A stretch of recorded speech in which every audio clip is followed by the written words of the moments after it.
Point ఏంటి?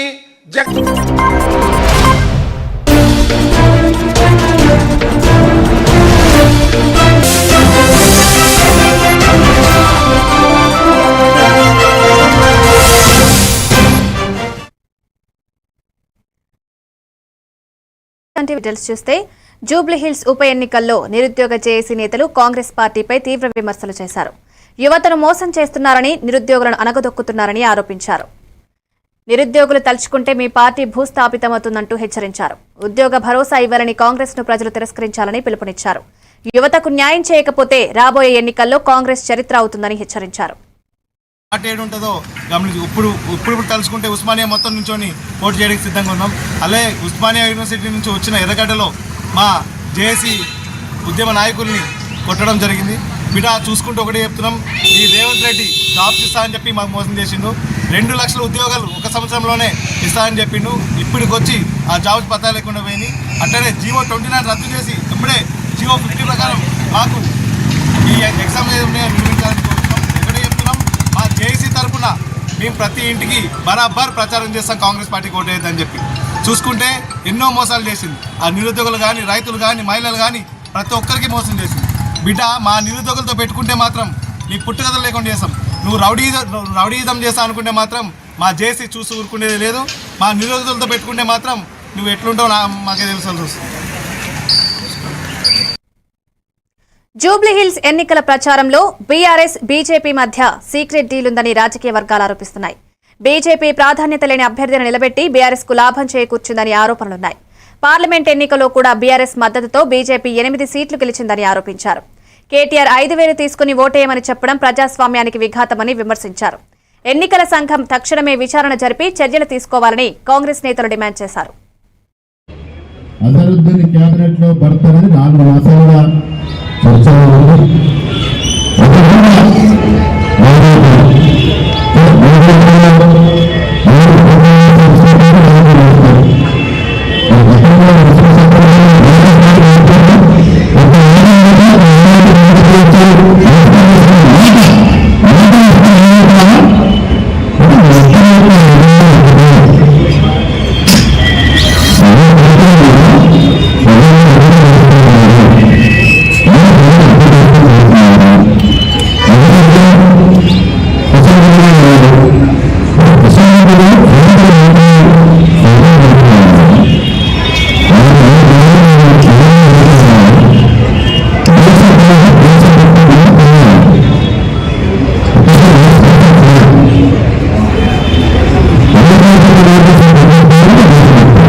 Jubilee Hills by election ప్రచారంలో కాంగ్రెస్ అభ్యర్థి నవీన్ యాదవ్ పాల్గొన్నారు. ప్రజలతో ఆత్మీయంగా మాట్లాడి అభివృద్ధి హామీలిచ్చారు.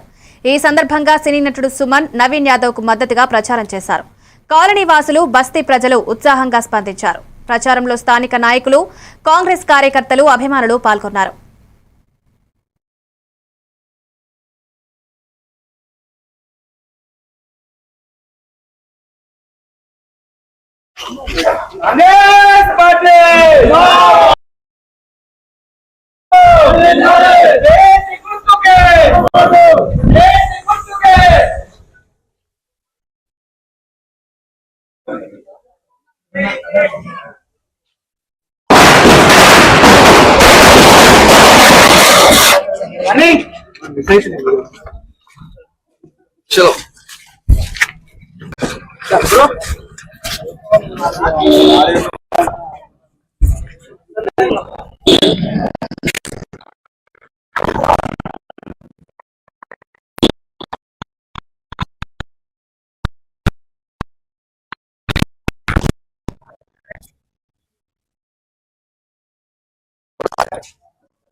చెప్పాలంటే నేను శ్రీశైలం యాదవ్ గారిని నాకు 30 years నుంచి పరిచయం.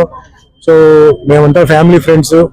సినిమా ఇండస్ట్రీ వచ్చినప్పటి నుంచి సినిమా టెక్నీషియన్స్ అందరికీ ఆయన సపోర్ట్ ఇచ్చారు, కార్మికులు సపోర్ట్ ఇచ్చారు, అలాంటి వాళ్ళు చెన్నై నుంచి వచ్చిన వాళ్ళందరికీ సపోర్ట్ చేశారు, మంచి చెడు అన్ని విషయాల్లో.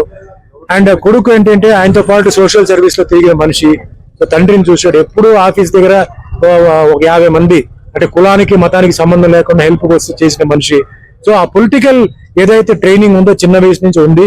అండ్ నిజాయితీ మనిషి అతను. సో నవీన్ కి మంచి భవిష్యత్తు ఉంది, ఎందుకంటే ఆయన పొలిటికల్ గా ఆయనకి ఎడ్యుకేషన్ ఉంది, యూత్ ఎనర్జెటిక్ కుర్రాడు, కాలేజ్ యూత్ మాస్ ఫాలో. గాజుల రామారంలో హైడ్రా కూల్చివేత చర్యలపై బీఆర్ఎస్ నేతలు తీవ్ర ఆగ్రహం వ్యక్తం చేశారు. హైడ్రా ప్రభుత్వం కోసం కాదు, రేవంత్ రెడ్డి కోసం పనిచేస్తుందని ఆరోపించారు. పేదల ఇళ్లను కూర్చి పెద్దల నిర్మాణాలను వదిలేస్తోందని మండిపడ్డారు. గాంధీ కబ్జా చేసిన 11 ఎకరాలపై చర్యలు తీసుకోవడం లేదన్నారు. ప్రజల సమస్యలను పరిష్కరించడానికి ప్రభుత్వం కాకుండా కూల్చివేత రాజకీయాలు చేస్తోందని వ్యాఖ్యానించారు. ఇది కేవలం రేవంత్ రెడ్డికి సంబంధించిన ఒక ప్రైవేట్ ఏజెన్సీ లాగా పనిచేస్తుంది. రేవంత్ రెడ్డికి డబ్బులు సంపాదించి పెట్టడానికి కావాల్సిన ఏజెన్సీ లాగా పనిచేస్తా ఉంది. ఇవాళ ఇక్కడ కావచ్చు, అక్కడ మూసి ఒడ్డున కావచ్చు. మూసి ఒడ్డున నీళ్లు ప్రవహిస్తా ఉన్నాయి, ఇప్పుడు పక్కన నీళ్ళని ఆనుకొనే కడుతా ఉన్నారు. అయినా ఈ ప్రభుత్వానికి చీమ కుట్టినట్టు లేదు, హైడ్రా అటువైపు చూడడం లేదు. అంటే ఇది చాలా స్పష్టంగా కనబడుతుంది.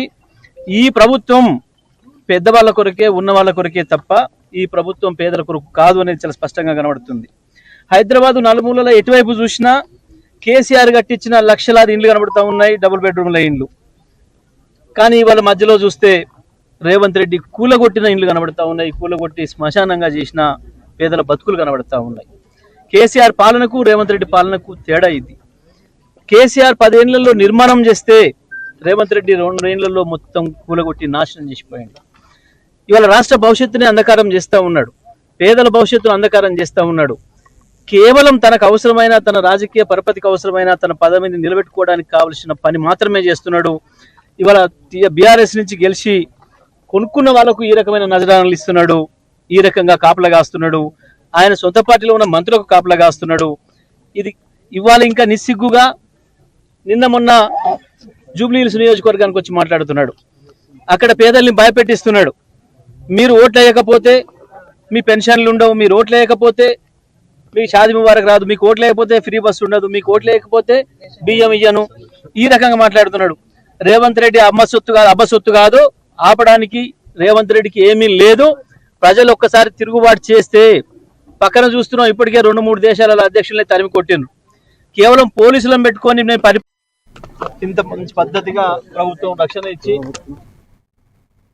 మాజీ మంత్రి జోగి రమేష్ అక్రమ అరెస్టుపై మాజీ మంత్రి అనిల్ కుమార్ యాదవ్ తీవ్ర ఆగ్రహం వ్యక్తం చేశారు. కాశీబుగ్గ వెంకటేశ్వర స్వామి ఆలయంలో జరిగిన ఘటనను దారి మళ్లించేందుకే జోగి రమేష్ ను అరెస్టు చేశారని ఆరోపించారు. అక్రమ మద్యం కేసులో టీడీపీ నేతలను వదిలేసి జోగి రమేష్ ను అరెస్టు చేయడం ఎంతవరకు న్యాయమని ప్రశ్నించారు. చంద్రబాబు నాయుడు దొంగ హామీలతో ప్రజలు మోసపోయారన్నారు. అక్రమ మద్యం కేసుపై ప్రభుత్వానికి నిజమైన చిత్తశుద్ది ఉంటే సీబీఐ విచారణకు అప్పగించాలని డిమాండ్ చేశారు. జోగి రమేష్ పై పోలీసులు చూపిస్తున్న వైఖరిని రాజకీయ ప్రతీకారంగా పేర్కొన్నారు. రాష్ట్రంలో ప్రజా సమస్యల నుంచి దృష్టి మళ్లించేందుకు ఈ అరెస్టు రాజకీయ నాటకమని విమర్శించారు. దాన్ని రూపుమార్చేదానికి ఈరోజు జోగి రమేష్ గారిని అరెస్ట్ చేశారు. అసలు ఈ కేసుకు సంబంధించిన నిందితులు ఎవరు? మీ పార్టీకి సంబంధించిన పోటీ చేసిన వ్యక్తులు. కనీసం వాళ్ళు అరెస్ట్ చేశారు ఈ రోజు దాకా? లేదు. వాళ్ళని ఎవరిని ఈ రోజు దాకా అరెస్ట్ చేయలేదు. ఒక తప్పుడు కన్ఫెషన్, ప్రతిదానికి ఏంటంటే ఒక తప్పుడు కన్ఫెషన్ రాయించడం, దాని మీద అరెస్ట్ చేయడం, ఇదే ప్రక్రియ జరుగుతూ ఉంది. ఈరోజు తప్పకుండా జగన్మోహన్ రెడ్డి గారు ఈరోజు ప్రజల్లో మళ్లీ వస్తా ఉంటే మేము పొరపాటు జరిగింది, తప్పు జరిగింది, జగన్మోహన్ రెడ్డి గారిని ఈరోజు ఏ విధంగా ఈరోజు మేము ఆయన ఎన్నుకోకుండా ఏ విధంగా నష్టపోయామనేది ప్రజల్లో ఒక భావన ఉంది. కూటమి ప్రభుత్వం చెప్పిన దొంగ హామీల వల్ల కావచ్చు, లేకపోతే దొంగ ప్రామిసుల వల్ల కావచ్చు, మోసపోయామని ఒక భయం ఉంది. ఈరోజు ఎన్ని కప్పుకొచ్చేదానికి ఈరోజు ఎన్ని చేసేదానికి ఒక అరెస్టులు తీసుకురావటం. ఈరోజు ఆయన జోగి రమేష్ గారు చెప్తా ఉన్నారు, నేను సిబిఐ ఏంటి, నా ప్రమేయం ఉంటే అరెస్ట్ చేయండి అని చెప్తాను. నిజంగా మీకు చిత్తశుద్ధి ఉంటే తప్పకుండా సిబిఐకి ఇవ్వండి. ఈ దొంగ లిక్కర్ మీద కోట్ల రూపాయలు ఏ విధంగా దోపిడీ జరిగిందో నేను సిబిఐకి ఇవ్వండి, ఖచ్చితంగా నిజ నిజాలు వస్తాయి. అలా కాకుండా ఈరోజు కాశీబుగ్గలో జరిగింది బీసీ నాయకుడు మాజీ మంత్రి జోగి రమేష్ గారి అక్రమ అరెస్టులో చూస్తా ఉన్నాం. ఈ ప్రభుత్వం ప్రధాని నరేంద్ర మోదీ పాకిస్తాన్ ఉగ్రదాడుల నేపథ్యంలో కాంగ్రెస్ పై తీవ్రమైన విమర్శలు చేశారు. పాకిస్తాన్లో బాంబులు పేలితే కాంగ్రెస్ కుటుంబానికి నిద్రుండదన్నారు. పహల్గామ్ ఉగ్రదాడికి ప్రతీకారంగా ఆపరేషన్ సింధూర్లో ఉగ్రస్థావరాలపై బాంబులు వేసినప్పుడు కాంగ్రెస్ నాయకులు పాక్లోకి వెళ్లారని పేర్కొన్నారు. ఆపరేషన్ సింధూర్ విజయంతో భారత భద్రతా దళాలు గర్వపడగా కాంగ్రెస్ మాత్రం దిగ్భ్రాంతి చెందినట్లు మోదీ వ్యాఖ్యానించారు. బీహార్ ప్రజలు జంగిల్ రాజ్ను మర్చిపోలేదని, ఆ నేతలు చరిత్రలోనే దారుణ ఓటమిని చవిచూడబోతున్నారన్నారు. ఆర్జేడీతో కాంగ్రెస్ సఖ్యత ప్రజలను మోసం చేసిందని విమర్శించారు.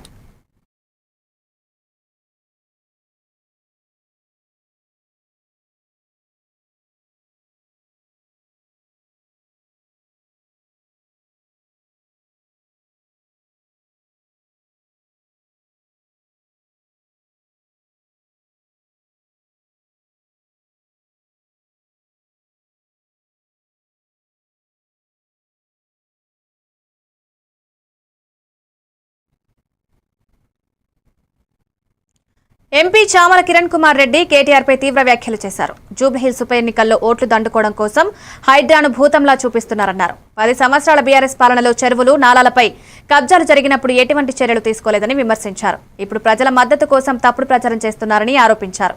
హైడ్రా ద్వారా చెరువులు కాపాడాలనే సీఎం రేవంత్ రెడ్డి చర్యలను ప్రజలు సమర్థిస్తున్నారని తెలిపారు. కేటీఆర్ ప్రజల మనసుల్లో భయాన్ని సృష్టించి రాజకీయ లాభం పొందాలని చూస్తున్నారని చామల మండిపడ్డారు. ఈ యొక్క ప్రయత్నం చేస్తున్నట్టుగా గమనించాలి. హైడ్రా అంటే Hyderabad disaster response and assets monitoring system. అంటే దీన్ని ఎందుకు తీసుకొచ్చిర్రు ఈ ప్రభుత్వం అంటే, జీహెచ్ఎంసీ ఔటర్ పరిధిలో చెరువులు, నాలాలు, ప్రభుత్వ భూములు, ప్రైవేట్ ఆస్తులను ఎవరైతే ఈ 10 సంవత్సరాల బీఆర్ఎస్ పాలనలో అడ్డగోలుగా పర్మిషన్లు ఇచ్చి కబ్జాలకు గురి చేసిరో వాటిని కాపాడే ప్రయత్నంలోనే ఈ హైడ్రా అనేది తయారైంది, ఫామ్ అయింది సంవత్సరం క్రితం.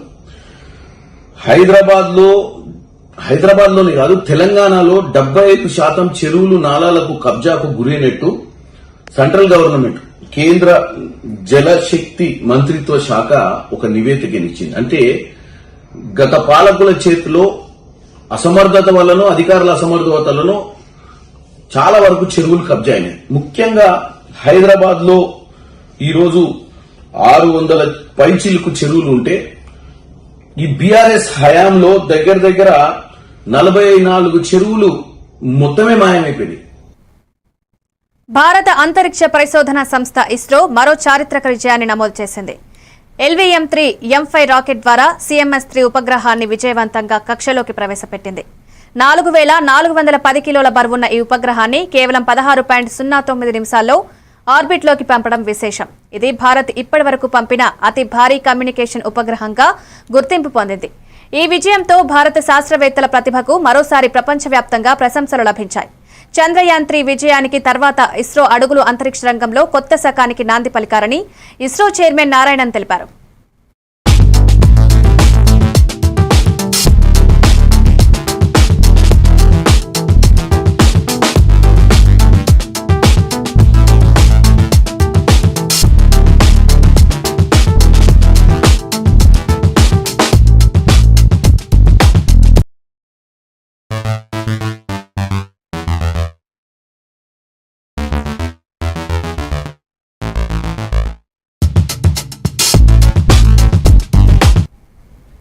కాశీబుగ్గ ఆలయం తొక్కిసలాటలో 9 మంది మహిళలు ప్రాణాలు కోల్పోవడం బాధాకరమని మాజీ ఎమ్మెల్యే రాచమల్లి శివప్రసాద్ రెడ్డి అన్నారు.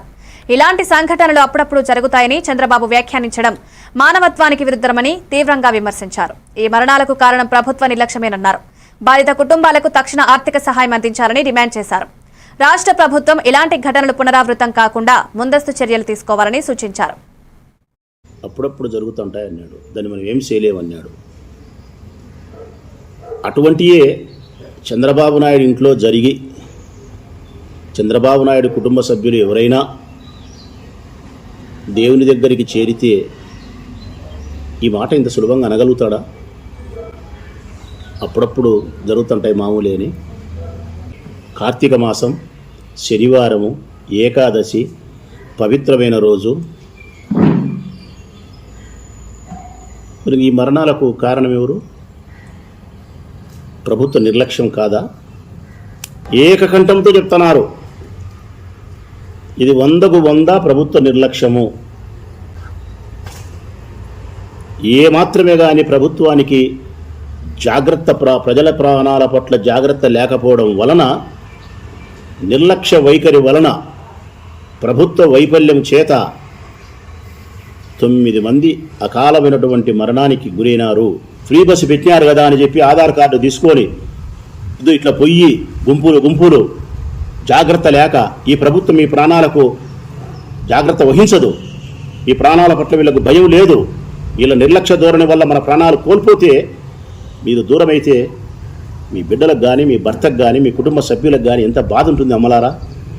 కొంచెం జాగ్రత్త వహించండి, కొంచెం జాగ్రత్త. జనం చూసి, మంచి చెడ్డ చూసి దేవాలయాలకు పోయే ప్రయత్నం చేయమని చెప్పి కోరుకుంటూ, మరణించిన కుటుంబాలకు 50 లక్షల రూపాయల ఎక్స్గ్రేషియా ఈ ప్రభుత్వం ఇవ్వాలని చెబుతూ, హోమ్ మినిస్టర్ గారు ఈ నిర్లక్ష్యానికి బాధ్యత వహిస్తూ రాజీనామా చేయాలి తన పదవికి.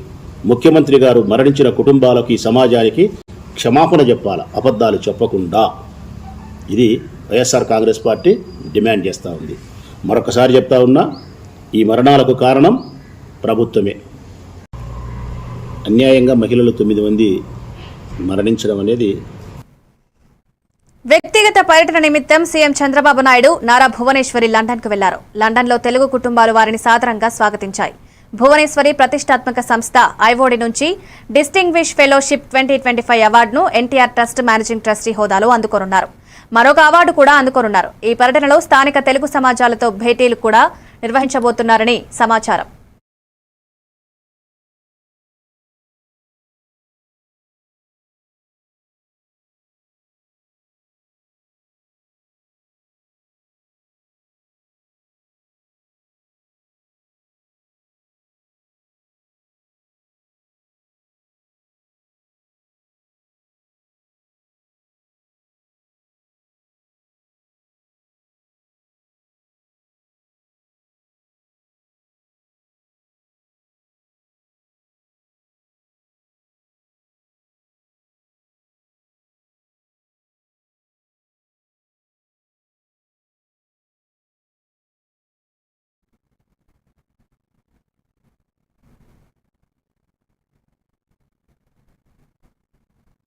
మెదక్ జిల్లా నర్సాపూర్ అటవీ ప్రాంతంలో నిర్మించిన ఎకో పార్కును మంత్రి కొండా సురేఖ ప్రారంభించారు.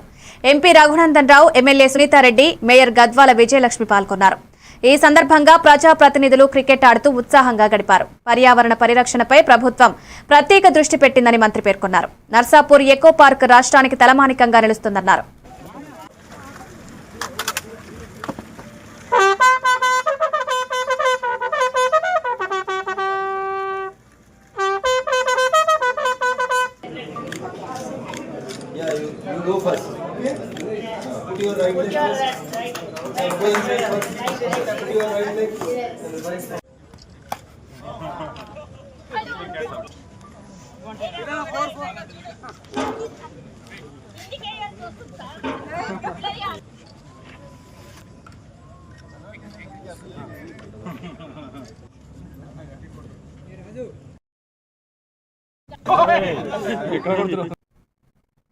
జూబ్లీహిల్స్ నియోజకవర్గంలోని రెహమత్ నగర్ డివిజన్లో మంత్రి పొంగులేటి సుధాకర్ రెడ్డి విస్తృత పాదయాత్ర నిర్వహించారు. గల్లీల్లోకి వెళ్లి ప్రజలను పలకరించి ఓట్లు అభ్యర్థించారు. చిన్న వ్యాపారులు, మహిళలు ఉత్సాహంగా స్పందించారు. పాదయాత్రలో మంత్రి వెనుక భారీ కార్యకర్తలు అనుసరించారు. ఉదయం 8:30కు ప్రారంభమైన పాదయాత్ర శ్రీరామ్ నగర్, సంధ్యానగర్, వినాయక నగర్ ప్రాంతాల్లో కొనసాగింది. ప్రజలు అడుగడుగునా నీరాజనం పలికారు.